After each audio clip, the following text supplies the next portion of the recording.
Hey, we've got a 2018 Subaru Crosstrek, and it is getting oil in the coolant reservoir. So you can kind of see it's in the radiator, and then it's in the coolant reservoir, and swole that radiator cap all up. But where it's coming from is the PCV coolant connector. It's right under the AC compressor here.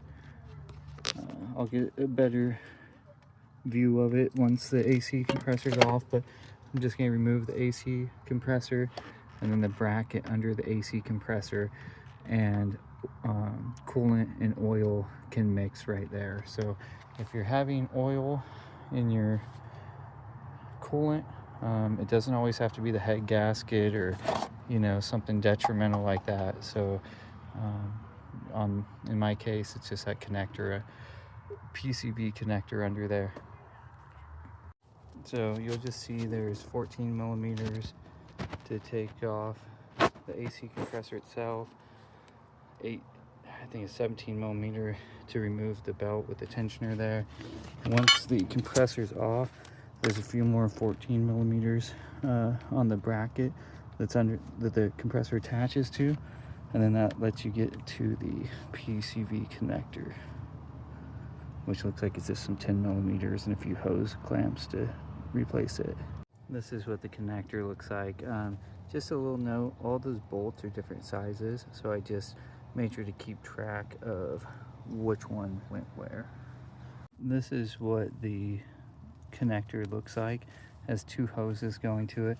Looks like somebody's replaced the actual hose for it before, but maybe they just didn't replace the connector itself. And there's O-rings under there, and that's where the oil and the coolant can mix if the O-rings go bad. It's just a few 10 millimeters. I just pulled the AC compressor out of the way because I don't want to drain the Freon and all of that. So I'm going to just remove those hoses, remove the connector, replace it, and should be good to go. I'm not even going to drain the oil and the coolant. I'm going to get some rags or something just to soak it up and try to change it as quick as I can, and hopefully I do not make too big of a mess. This is what the underneath of that connector looks like.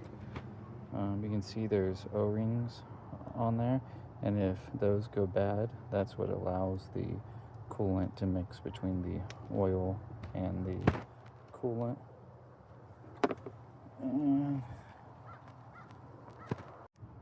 This is the part number for the connector. Just make sure to use OEM parts. Don't use some piece of crap Chinese part.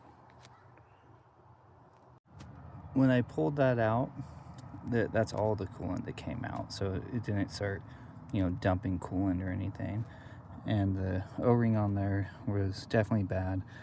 So just clean that surface, and what I did is I unbolted it first and then lifted it up, and then it was a lot easier to pull those hoses off.